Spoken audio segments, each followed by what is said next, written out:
10 రోజులుగా కురుస్తున్న వర్షాలకు కరీంనగర్ జిల్లా వీనవంక మండలంలోని లసుమ్మక్కపల్లి ప్రధాన రహదారి బురదమయంగా మారింది. దీంతో గ్రామస్తులు తీవ్ర ఇబ్బందులు పడ్డారు. గ్రామస్తుల ఇబ్బందులను గుర్తించి అదే గ్రామానికి చెందిన యువ నాయకుడు మద్దుల ప్రశాంత్ పటేల్ తన సొంత ఖర్చులతో 2 టిప్పర్ల మొరం తీసుకొచ్చి శుభ్రం చేయించాడు.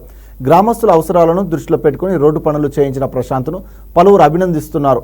ఇలాగే మరిన్ని సేవా కార్యక్రమాలు చేయాలని కోరుతున్నారు.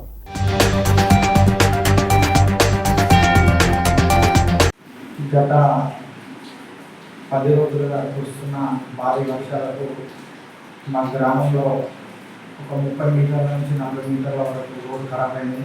దానికి ఎవరు పట్టించుకోకపోవడంతో యువ నాయకులు కానీ ముందుకు వచ్చి ఆ గ్రామ సమస్య నా సమస్యగా, నా గ్రామంలో ఏ సమస్య అయినా నా సమస్యగా చూసుకుంటూ ఒక 4 ట్రాక్టర్ల మట్టి మరియు ఒక 2 టిప్పర్ల మొరం సింగపూర్ నుంచి మొరం తెప్పించి నా సొంత ఖర్చులతో ఈరోజు రోడ్డును యథావిధిగా చేసి గ్రామంలో ఈ సమస్యను పరిష్కరించడం జరిగింది.